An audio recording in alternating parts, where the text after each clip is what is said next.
আল্লাহর আদালতে 3 ধরনের মামলা উঠবে, মুসনাদ আহমদের হাদিসে আসছে। এক ধরনের মামলা ক্ষমার অযোগ্য, জামিনের অযোগ্য, সেটা হলো শিরক করে মারা গেলে, তওবা ছাড়া। 2 নম্বরের মামলা হলো আল্লাহবাদী মামলা। আল্লাহবাদী মামলা কোনটা?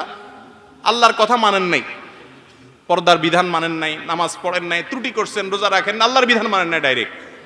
সেগুলো আল্লাহ চাইলে মাফ করতে পারেন, চাইলে সাজা দিতে পারেন।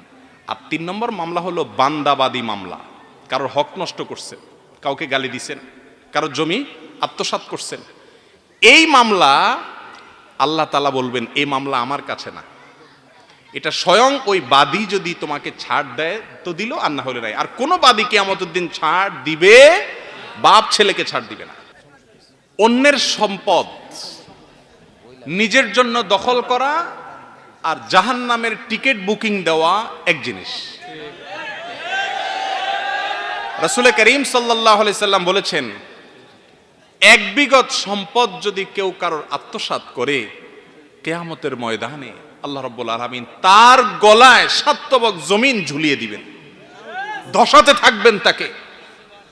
ভাইরা আমার, একটা গুনাহ করেন, আল্লাহর একটা নাফরমানি করেন, আল্লাহর একটা হুকুমকে লঙ্ঘন করেন, এত বড় রিস্ক নাই।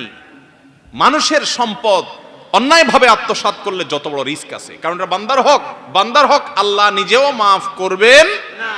আর কিয়ামতের দিন দুনিয়াতে যদি কারোর সম্পদ আপনি আত্মসাৎ করেন, কৌশলে নিজের নামে লেখায় নেন, আইল ঠেলে জায়গাটা বাড়ায় নেন, আছে না নাই?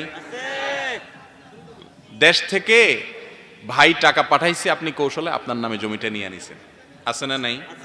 অনেক বাপ, ছেলে কষ্ট করে টাকা পাঠাইছে, হ্যাঁ ছেলে ভিসা নেওয়ার সময় যে টাকা নিয়েছে সে টাকা আপনি অবশ্যই আদায় করে নিতে পারেন বাপ হিসাবে, যদি তাকে টাকা দিয়ে থাকেন। কিন্তু এরপরেও তার জীবনের সব কামাইয়ের টাকা দিয়ে আপনার নিজের নামে জমি কিনবেন আর সব ছেলে মেয়েরে ভাগ দিবেন, আছে না নাই? এগুলো হারাম।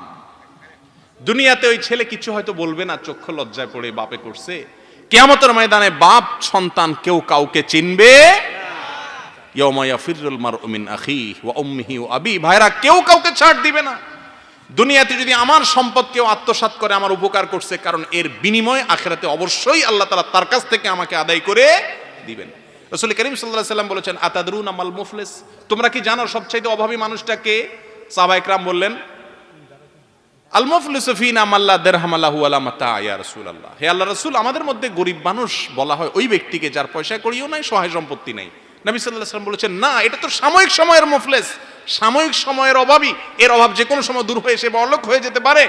আসল মুফলিস আর অভাবী সেই লোক যে অনেক আমল, অনেক ওয়াজ মাহফিল শুনছে, দায় রাখছে, নামাজ কালাম পড়ছে, অনেক ইবাদত করে কিয়ামতের ময়দানে উঠছে, এরপরে দুনিয়াতে কারোর জমি মারছে, অন্যায়ভাবে আত্মসাৎ করছে, জাল দলিল করে নিছে, আইল ঠেলে জমি বাড়াইছে, বিভিন্নভাবে আত্মসাৎ করছে, বোনের হক বাপের সম্পত্তিতে আছে দেয় নাই, ফুফুর হক দাদার সম্পত্তিতে আছে দেয় নাই, বিভিন্নভাবে আত্মসাৎ করছে, স্ত্রীর মহারণা পরিশোধ করে নাই, বান্দার হক দেয় নাই।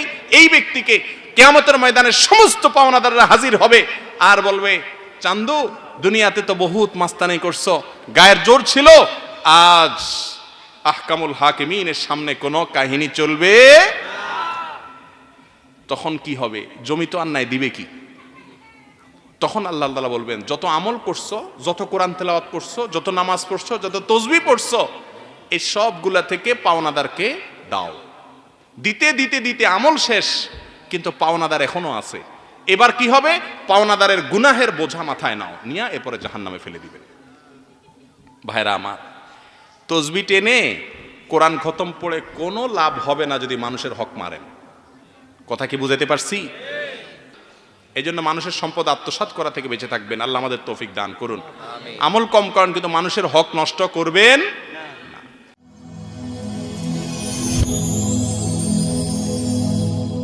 Rose TV 24. Enjoy by listening to the Holy Quran.